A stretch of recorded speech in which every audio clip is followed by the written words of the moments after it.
সাংবাদিক বন্ধুগণ, উপস্থিত সকলকে আমার সংগ্রামী সালাম, আসসালামু আলাইকুম। আমি আজকের মহাসমাবেশের সংগ্রামী সভাপতি সিফাত ভাইয়ের অনুমতিক্রমে আজকের সমাবেশ আনুষ্ঠানিকভাবে শুরু করতে চাচ্ছি। ধন্যবাদ আজকের সমাবেশের সংগ্রামী সভাপতিকে অনুমতি প্রদানের জন্য।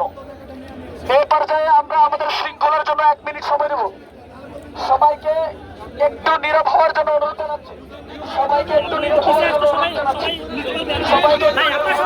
বিগত 17 বছরে বাংলাদেশের জমিনে বাংলাদেশের উন্নতি এবং অগ্রগতির পথে একমাত্র বাধা হিসেবে দাঁড়িয়েছিল স্বৈরাচার আওয়ামী লীগ। ফ্যাসিবাদ নির্মূলের পরে আমরা কারিগরি শিক্ষার্থীরা ঐক্যবদ্ধভাবে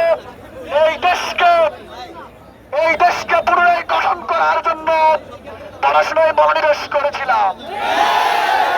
কিন্তু দুঃখের বিষয় 2021 সালে পতিত আওয়ামী স্বৈরাচার সরকার রাতের অন্ধকারে একটি প্রশ্নবিদ্ধ নিয়োগ দিয়েছিল।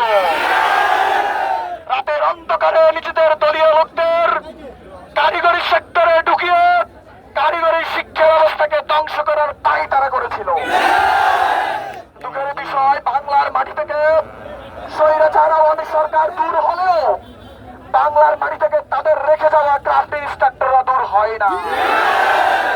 আওয়ামী লীগের অবৈধ নিয়োগ দিয়ে যাওয়া আওয়ামী স্বৈরাচারদের প্রতিনিধি অবৈধ নিয়োগপ্রাপ্ত ক্রাফট ইন্সট্রাক্টরদেরকে এই কারিগরি সেক্টর থেকে কার ধাক্কা দিয়ে বের করে দিতেই হবে। আমি আরো বলতে চাই, একটি দেশের প্রকৃত উন্নয়ন এবং অগ্রগতি মূলত কারিগরি শিক্ষার মধ্যেই নিহিত। কিন্তু দুঃখের বিষয়, পতিত স্বৈরাচারদের একটি কুচক্রী মহল এই কারিগরি শিক্ষা ব্যবস্থার মধ্যে ঢুকে এই কারিগরি শিক্ষা ব্যবস্থাকে ধ্বংস করার মাধ্যমে মূলত এই বাংলাদেশের এই জাতির উন্নতি এবং অগ্রগতিকে ধ্বংস করে দিতে চায়।